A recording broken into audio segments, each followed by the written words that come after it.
Rainbow Family Life Stories by Jodey Bateman. Interviews with Rainbow Family of Living Light folks conducted between 1977 and 2008. Scanned in 2018. Jodey Bateman may be contacted on Facebook, 07.A.Kashfi.etc.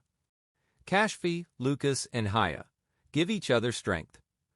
Interviewed at the 1978 Oregon Gathering.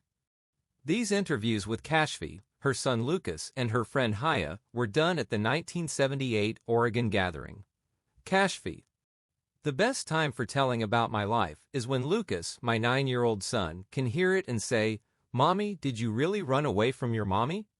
I've been with my brothers and sisters since I was 15 years old.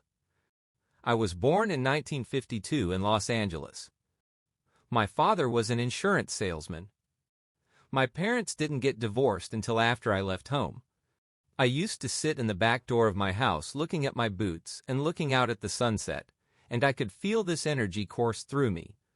And I knew it was a real beautiful world, and it was stupid to hang around home and listen to all that ridiculous stuff. I ran away from home for the first time when I was 13. I didn't get very far until I got caught. They put me in the state mental hospital for a while. I ran away so many times. Then finally I ran away to San Leandro and shot speed for a while. I didn't have to do that very long to go through it all. My mother likes speed, all kinds of pills, and a lot of coffee. But she doesn't think of herself as a drug person. Anything she has two of, she'll give one away. She doesn't cop to any spiritual trip either. You wouldn't want to get on her bad side. I did a little, but I'm real special to her. I ran away to Haight-Ashbury in 1968. That feeling there, it was so strong. It was beautiful. I was pregnant and just turned 16 years old. I'm trying to deal with those drug memories. It feels like it was somebody else it happened to, but it made me what I am today. Drugs turn you inward, make you sensitive to what's there. I got busted and flown home. Then I went to Chicago and lived on Wells Street with some rock musicians. They were the friendliest people I had ever met. They were country people from Bloomington, Indiana. Then I went to Boston, then back to Bloomington to see the musicians. My baby Lucas was born there. I would have been afraid of having a baby if I had thought about it, but I was in that space where I felt that I would be taken care of and everything was all right. I hitched all over with Lucas. He's lived his whole life just hanging around. When he was little, as young as 3, he'd just walk off from home until somebody brought him home. I knew he was all right, and he knew he was all right, but I had to get mad at him to keep him out of trouble with the police. He just wanted to go off and do things by himself. We got into living in tents. We've stayed in people's living rooms. Once we lived in a chicken house. It was so clean, so beautiful. I purified it. I put up pictures on the wall, like one of Hanuman, the Hindu monkey god. It was different when Lucas had to go to school. It's hard to keep your kid in school when you're moving around. But Lucas is very outgoing. He's so smart it's funny. He's never been a home person. He doesn't mind school. He just sees it as another part of life. Everything is okay to him. He doesn't know the difference between anything and anything. We live in a house now in Fairfax, California. I make homemade clothes for a living. American Gypsy, that's what I call my clothes. Some of my ancestors are Basque gypsies. I haven't used speed for 10 years. I can't even drink coffee, and I barely drink cocoa. A little bit of Coca-Cola gets me off. You do drugs for a while, and then you figure out what you needed to figure out, and then you don't need them anymore. You just go on following your own vision. I used them until I got my vision, and then I had a firm enough rock to stand on. Something to go on. Drugs are just a way of asking the question. It would be sacrilegious to ask the same question over and over after they've found the answer. I've seen people who have taken 1,000 acid trips, and they're still blank. They're still beautiful, but they're asking over and over again like a stuck record. I don't smoke pot, but I'm just starting to let Lucas smoke pot with people around so he'll be used to it. I first heard about the Rainbow Gathering 2 or 3 years ago.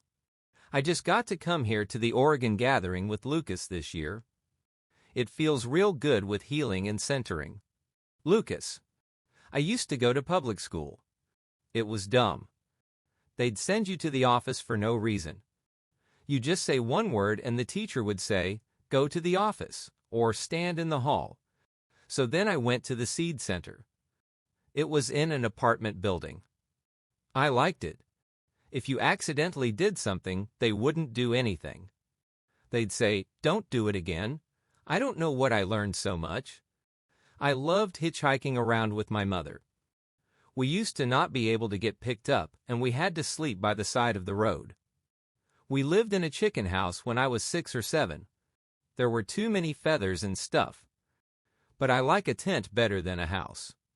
Haya. I live in the same house with Kashfi and her children. I really came to the Rainbow Gathering to be healed. Something is coming up from real deep inside me. Since I was a girl of 5, I've had this real deep pain. I was born in South Bend, Indiana in 1951. I had a hernia when I was 5 years old, and they cut my stomach open. I don't believe in surgery. They didn't put my stomach back together right. I learned that in a vision. My grandfather was a Hasidic Jew. He was a goat herder in the Carpathian Mountains in Austria-Hungary when he was a boy. Once I played a record of Japanese flute and koto music for him, and he cried. It sounded so much like the music he heard back in Austria-Hungary. Every summer since I was 8, I left my parents and went and lived with these beautiful people in cabins in Michigan. It was like a summer camp, except they didn't lay a trip on you. My parents thought it was a regular summer camp. They were glad to get rid of me. Up in Michigan at the camp, they would let kids sail boats, no matter how young they were. I got turned on to drugs and sex at that camp. The camp was run through the YMCA. The camp was on this island with an Indian burial mound in the middle. One night I woke up and saw a ship from outer space on the mound, and I said, "Oh no, I must be asleep." Then a door opened and I could see into the ship, and it was beautiful. I wanted to wake somebody up to tell me.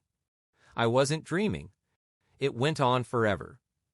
Once this brother and I photographed some UFOs from the camp and sent the photos to the government.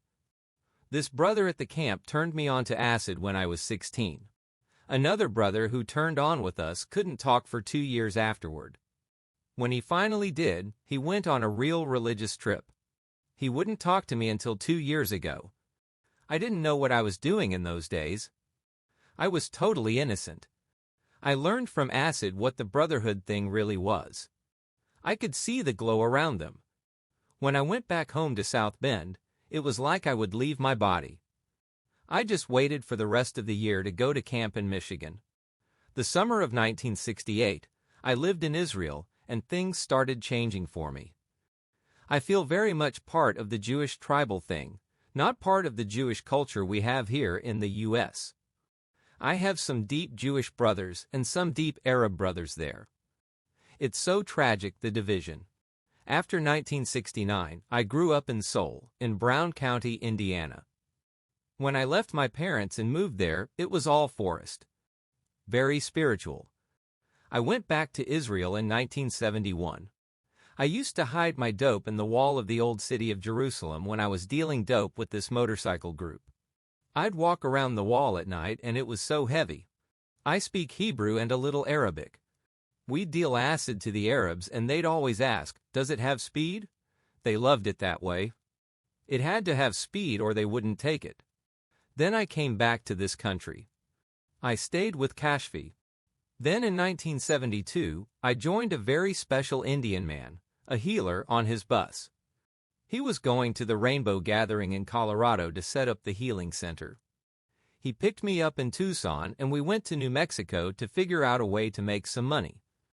We were on our way to Redding, California, and then to the gathering, but we couldn't get along. He was in his 60s and I was 21. I wasn't scared of him. He would tell me I reminded him of his mother on the reservation and that there was no one worse, but I knew he loved me because he said I was his mother. After we had a quarrel in a sandstorm, I jumped out of the bus and didn't go to the gathering. I hitched back to Tucson and saw Kashfi. She had just had her daughter Sura, and we went to Ruby, a ghost town. There were a bunch of our kind of outlaws there. They used to run dope across the border. Kashfi said it was freaking her out, just too primitive. So she got money and flew to Indiana, and I hitched to meet her there. I really grew up on that trip because it was the longest I had ever hitched in America. Once, I was sleeping on the way. 2 cars crashed on the road. I went over to help them and they rolled their windows up. They were scared of me. So I walked on and they sent the police after me. This brother cop said, "Do you want to spend the night in the desert by yourself?" I said, "I don't know, what's the option?" He said, "You'd better come with me." I thought, well, what can happen to me that hasn't already?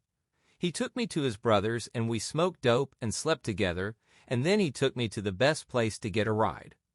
On the way to Indiana, I got a ride with a truck driver to Idaho. He held a gun on me. Most of my life has been very good. I regret that there are things like that. I thought, this man is going to rape me. Then I thought, look, you're not a virgin. This man's your brother. And I decided to be as pure as I could. My vibe changed and he could tell it. I said, "Listen, I don't want to get pregnant with your baby. Please don't let that happen." And he put on a rubber. I thought that was beautiful. So we made love and it wasn't rape. Rape would have been bad for him as well as me. When we got to Idaho, he wanted me to go on with him and I wouldn't. I didn't like him. I went off with these hippies and made love with one of them to clean out. I finally met up with Kashfi in Indiana. 3 days later she went to Boston. Then I met up with this beautiful sister and went with her to Greene County, Indiana to raise goats. I brought this sister and my other friends who raised goats home to South Bend. My great-aunts were there. They had herded goats back in Austria-Hungary, and they had crossed the ocean to get away from that life, and they wondered why I wanted to do it. My grandfather cried and told me, "You don't have to be a gypsy." I got too spaced in Greene County. I would be driving along the road and I'd go off in a ditch. And I wasn't doing any drugs. I bumped into 3 parked cars in Bloomington. So I went to Indiana University and studied Biblical Hebrew and Arabic and medieval studies, how back then Jewish and Arab philosophers had been together without division. A lot of my studies have been devoted to the bringing together of Christians, Muslims, and Jews. And my professors loved me. They invited me to their homes. They wanted me to go to a school of medieval studies in Toronto. But I decided I couldn't live in another period. I had to live in the here and now. Kashfi came back with her kids, and I couldn't live in another world anymore. My grandfather died in a car wreck in 1973. I threw the I Ching after I heard he was dead, for strength. I throw it every day. Then I split from my body and hung out with my grandfather's spirit until other beings embraced him and he left. I embraced him on his journey until they came. His spirit felt freaked from the jar of the car crash, and so I knew it felt good to him to have me holding on to him. I've dreamed about meeting him in a garden. He was an angel. Children flocked to him. When he died, all kinds of people showed up that we didn't know and said things like, "Jake gave us this money 40 years ago and we want to return it," and we just told them to give it away. I felt bad for a long time because my parents didn't like my life. Then I had to call my father because he had access to some money of mine I needed. He said, "I bet you think this is going to be an unpleasant conversation, don't you?" And he said, "I want to thank you for opening my life as nothing else could." So they're glad for my lifestyle now. I delivered Kashfi's youngest baby, Judah, in 1974. Kashfi and I split up a lot and then come back together. We're real sisters in our hearts. I went to a lot of classes in healing in San Francisco or Woodstock, New York, or all over, but I found they were no use to me. I've been initiated into healing orders. I feel funny about saying these things, but it's so. When I heal, It's an energy that comes through me. I'm not the one operating the show. I don't learn from the classes. I spent a little time with Dolma, a Tibetan healer who showed me how to deal with the negative energy that someone puts on you and not reflect it. She taught me to pray for the people you heal, that they might have a long, happy life and be reincarnated in the Buddha heaven. I've known about the rainbow gatherings for years. I met Michael John of the Rainbow Family at the Healing Waters Festival at Spring Equinox in Eden, Arizona. He's into deep things that I don't practice. I've been real sick since the Healing Waters Festival, but it's becoming clear to me what the trouble was, what I need to get together. I stayed separate from my brothers and sisters for a long time until I got the teachings straight I needed, so I came to the gathering in Oregon. It's been physically exhausting getting here. Kashfi's youngest son, Jodey, was left behind with some other people who were on the way to the rainbow gathering, and their car broke down, so we didn't know where Jodey was for 2 days. But they got to the gathering. The gathering feels right. I feel like I might have a baby in a few months. I feel like I might be getting ready for it here at the rainbow gathering. I had a dread before I came to the gathering. I didn't know what it was. Now I know the dread is for the whole earth. It's a heavy time we live in. This spring and summer 1978 is a time to get ourselves together for what's coming. This gathering, every gathering is so important for brothers and sisters to come together and give each other strength.